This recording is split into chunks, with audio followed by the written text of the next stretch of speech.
Hello दोस्तों, स्वागत है आपका आपके इस YouTube channel true news for students पर। दोस्तों, ये मैसेज तो आप सब ने कल ही देखा होगा, लेकिन मैं आज इस वीडियो पर क्यों आया हूँ वो मैं आपको बताना चाहूँगा। दोस्तों, जैसे ये नोटिस मैंने देखा, मेरे तो भाई होश ही उड़ गए, क्योंकि इतने सारे जो चीज़ें यहाँ पर डिमांड की गई है वो सारी की सारी जो है चीज़ें वो हमारे पास उपलब्ध नहीं है, और उतना पुराना चीज़ें जो मांगा गया है। और मुझे पता है कि मेरा जो सिलेक्शन हुआ है वो टाइपिंग पोस्ट पर हुआ है, और सोचने वाली बात है कि टाइपिंग से संबंधित ही प्रमाण पत्र मांगा गया। तो आइए जानते हैं दोस्तों, इस वीडियो में पूरी जानकारी के साथ आपको बताएंगे कि इसमें क्या क्या चीज़ मांगा गया है और छात्र क्या दे पाएंगे।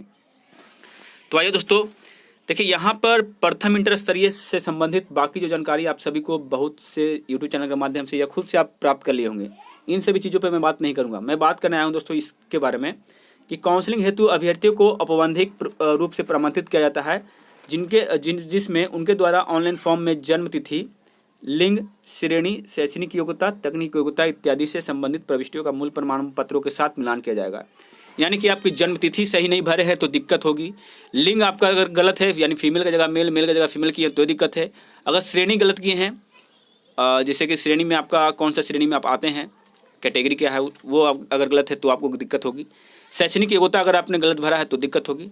तकनीक योग्यता अगर गलत भरा है तो भी दिक्कत होगी, या फिर इसका प्रमाण पत्र नहीं दे पाते हैं तो दिक्कत होगी। तो ये सब चीज़ें जो दोस्तों जिस पर इनको विज्ञापन के शर्तों के अनुसार ये मिलान करेंगे। तो खैर, ये तो दोस्तों हो गई वही बात जो हर वैकेंसी में होती है। और यहाँ पे बताया गया कि बायोमेट्रिक मिलान के बाद ही कोई कार्य आगे बढ़ेगी, यानी कि सबसे पहले आपका पीटी और मेंस दोनों का बायोमेट्रिक मिलान किया जाएगा। अगर उसमें आप सफल होते हैं तब जाकर आगे की प्रोसेस में आपको सम्मिलित किया जाएगा, अन्यथा वहीं से आपको बाहर किया जाएगा। साथ ही कानूनी कार्रवाई भी की जाएगी, यानी जो भी स्कॉलर बच्चे हैं वो सतर्क हो जाए, और स्कॉलर वाले जो भी छात्र हैं वो काउंसलिंग में ना जाए तो ही बेहतर होगा उनके लिए, ठीक है। और प्रपत्र 1 और प्रपत्र 18B आपको भरना होगा, ये आपको नीचे में मिल जाएगा देखने को, ठीक है। और जो भी चीज़ें आपकी जो भी वांछित योग्यता से प्रमाण पत्र जो भी संबंधित चीज़ें हैं उन सभी को आपको एक फोल्डर बना करके PDF फॉर्मेट में रखना है, जो कि आपको एक पेन ड्राइव लेके जाना होगा। अब पेन ड्राइव नहीं है तो खरीद लीजिए, 200, 500, 400 में मिल जाते हैं। अगर है तो उसको रिमूव करके, सारा डेटा को रिमूव करके आप नया फोल्डर बना करके अपना जो भी डॉक्यूमेंट्स है उसको आप PDF फॉर्मेट में रखिएगा, सजा करके रखिएगा, जैसे यहाँ पे बताया गया है। अब आइए दोस्तों, यहाँ पे दिखाया गया है, देखिए क्या क्या डॉक्यूमेंट्स यहाँ पे रिक्वायरमेंट की गई है। तो 1 नंबर की पूर्ण रूप से भरा हुआ जो आपका निर्धारित स्थान पर हस्ताक्षरित एवं चिपका हुआ फोटो पत्र 1 चाहिए। बिहार कर्मचारी चयन आयोग द्वारा PT और मेंस का एडमिट कार्ड चाहिए। मैट्रिक या उससे संबंधित जो भी आपका प्रमाण पत्र है और अंक पत्र है वो चाहिए। इंटरमीडिएट का भी अंक पत्र और प्रमाण पत्र चाहिए। उसके बाद नीचे आइएगा दोस्तों, तो अनुसूचित जाति और जनजाति का जो है प्रमाण पत्र चाहिए, यानी आपका अंचलाधिकारी द्वारा। पिछड़ा वर्ग और अत्यंत पिछड़ा वर्ग का भी वही चाहिए, और वो क्रीमी रहित होना चाहिए। निर्धारित प्रपत्र में विकलांगता संबंधित प्रमाण पत्र होना चाहिए, और सक्षम पदाधिकारी द्वारा आवासीय प्रमाण पत्र होना चाहिए। और भूतपूर्व सैनिक के अगर सरकारी सेवा के संबंधित हैं तो वो भी प्रमाण पत्र चाहिए। ये तो ठीक था 9 तक। अब 10 नंबर जो बात है दोस्तों, टंकन प्रमाण पत्र, 11 आशुलेखन प्रमाण पत्र और कंप्यूटर दक्षता प्रमाण पत्र, ये तीनों प्रमाण पत्र यहाँ पे डिमांड किया गया है, जो कि मैं बता दूं मैक्सिमम कैंडिडेट के पास नहीं है। और अगर है भी तो समझ लीजिए वो नए तरीके से, गए तरीके से वो बनाए हैं जो वहाँ पे पकड़े जा सकते हैं, क्योंकि 2014 के पहले का ये डिमांड कर रहे हैं, या उससे और भी पहले का हो तो चलेगा, लेकिन 2014 31/10/2014 के बाद का नहीं होना चाहिए। या फिर जो 16 वाले कैंडिडेट हैं, जो अपर एज वाले कैंडिडेट हैं, उनके लिए 2016 रखा गया है। तो आइए दोस्तों जानते हैं इसके बारे में। तो सरकारी संस्थान, सरकार द्वारा मान्यता प्राप्त संस्थान से डिप्लोमा इन कंप्यूटर या DCA वालों के लिए जो उस पोस्ट के लिए एलिजिबल होंगे, और ये बाकी जो कुछ एक्स्ट्रा पोस्ट हैं उसके लिए ये सब प्रमाण पत्र मांगा गया है। और दोस्तों देखिए, उसके बाद आपको एक ID प्रूफ चाहिए, जो कि 17 नंबर में है। फोटो युक्त पहचान पत्र, जो कि voter ID card, PAN card, Aadhaar card, कोई भी एक कार्ड चाहिए।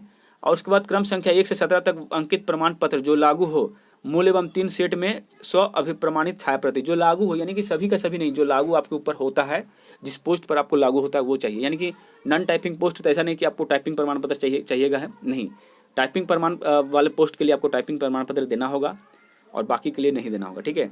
और पेन ड्राइव में सभी प्रमाण पत्रों आपको रखना होगा। अब देखिए, सबसे बड़ी बात है दोस्तों कि प्रकाशित विज्ञापन के आलोक में शैक्षणिक, तकनीक और वांछित योग्यता संबंधी प्रमाण पत्र आवेदन प्राप्त करने की अंतिम तिथि 31/10/2014 तक का ही मान्य होगा। ये सबसे बड़ा डेंजर सवाल यहीं पे खड़ा होता है दोस्तों, कि आपकी शैक्षणिक तो मानते हैं सभी का वही है, लेकिन तकनीक और वांछित योग्यता प्रमाण पत्र, ये जो वांछित का मतलब समझ रहे हैं, जो आपको मैं बताना नहीं चाहता यहाँ पे, तो ये जो 2 चीज़ें हैं ये भी आपका 31/10/2014 के पहले का ही होना चाहिए, या उसके लास्ट डेट तक होना चाहिए। तो ये चीज़ें अगर नहीं है तो आपको दिक्कत होगी, अगर है तो भी अच्छी बात है। उसके बाद SC और ST वाले ज़रा सोचिएगा कि जो अभ्यर्थी निर्गत जाति प्रमाण पत्र आवेदन प्राप्त करने की अंतिम तिथि जो है उनका भी 31/10/2014 का होना चाहिए, या फिर 13/3/2016 जो नए कैंडिडेट इसमें आए थे, यानी कि जो 13/3/2016 वाले जो जिसको आप 2016 वाले मैंने एक्चुअल कैंडिडेट मानते हैं उसके लिए ये लागू किया गया है। यानी कि आपका SC और ST कास्ट सर्टिफिकेट भी पुराना वाला चाहिए। उसके बाद दोस्तों बात करते हैं BC और MBC वाले छात्रों के लिए, तो इनका भी वही क्रीमी लेयर प्रमाण पत्र वो भी 31/10/2014 का चाहिए। यानी अंतिम तिथि उसमें 31/10/2014 हो, या उससे पहले का है तो चलेगा, या 1 साल पहले का यानी 2013 का हो, या फिर 2012 का है तो उसमें आपको 18B फॉर्म भरना होगा। तो ये दिक्कत आ गई छात्रों हमारे साथ, आपके साथ, इसलिए हम कल वीडियो नहीं लाए थे, बहुत डरे हुए थे इस नोटिस के बाद। खैर डरना तो उचित है, लेकिन अब इसका रास्ता भी हम लोग खोजेंगे। तो अभ्यर्थी को निर्देश दिया था कि वे काउंसलिंग हेतु निर्धारित तिथि व समय पर उपस्थित होना सुनिश्चित करेंगे, और निर्धारित तिथि व समय पर उपस्थित नहीं होने की स्थिति में उन्हें काउंसलिंग हेतु दोबारा अवसर प्रदान नहीं किया जाएगा। ये भी बात आप जान लीजिए, ठीक है। तो काउंसलिंग में आमंत्रित किए गए अभ्यर्थियों के प्रमाण पत्रों की समीक्षा की जाएगी, और ऑनलाइन आवेदन में किए गए दावों का मूल प्रमाण पत्रों से मिलान के पश्चात ही उन्हें योग्य पाने पर विशेष की अर्हता, प्राथमिकता विकल्प एवं मेधाक्रम के अनुसार उपलब्ध रिक्तियों के विरुद्ध सेवा आवंटन की कार्रवाई की जाएगी। मात्र काउंसलिंग में बुलाए जाने के आधार पर भविष्य में नियुक्ति का कोई भी दावा नहीं किया जाता है। ज्ञातव्य हो कि जो भी अभ्यर्थी सेवा आवंटन हेतु योग्य पाए जाएंगे उनके सभी प्रमाण पत्रों का सत्यापन संबंधित नियुक्ति प्राधिकार द्वारा भी किया जाएगा। तो काउंसलिंग में उपस्थित होने वाले अभ्यर्थियों को निर्देश दिया जाता है कि वे कोरोना संक्रमण को ध्यान में रखते हुए सोशल डिस्टेंसिंग का पालन करना सुनिश्चित करेंगे। अभ्यर्थी अनावश्यक रूप से अपने साथ किसी भी अन्य को नहीं लाएंगे, और हमेशा मास्क पहने रहेंगे। अपना हैंड सैनिटाइजर में पेयजल वगैरह जो भी है इस सारे दिशा निर्देश आप लोग देख लीजिएगा।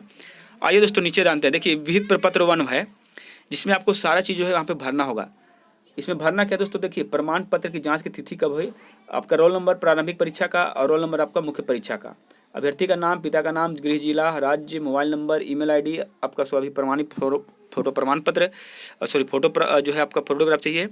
और देखिए उम्र का सत्यापन यहीं से होगा कि 23/1/2006 तक आपकी उम्र कितना थी, और 1/8/2014 तक आपका उम्र कितना हुआ, कितना महीना कितने दिन, ठीक है।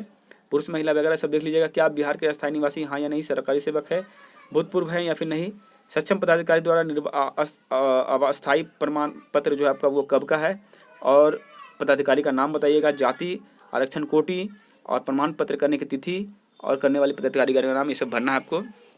क्रीमी लेयर है तो उसको भरना होगा, अगर आपका बहुत पुराना है तो आपको फॉर्म 18B भरना होगा। और उसके बाद नीचे आइए दोस्तों, देखिए शैक्षणिक प्रमाण पत्र में क्या क्या चीज़ भरा गया है। मैट्रिक इंटर के साथ आशुलेखन का आपको देना होगा कि परीक्षा कब पास किया, संस्थान का नाम क्या है, विषय क्या है, श्रेणी क्या है। टंकन में वही चीज़ें भरना है दोस्तों। यहाँ पर कंप्यूटर MS ऑफिस जो ज्ञान आपको यानी कि आपको पंचायत सचिव में रखा गया था उसके बारे में। DCA हैं तो DCA दीजिए, विदेशी भाषा है तो वो दीजिए, ट्रेनिंग कोर्स किए हैं तो वो दीजिए।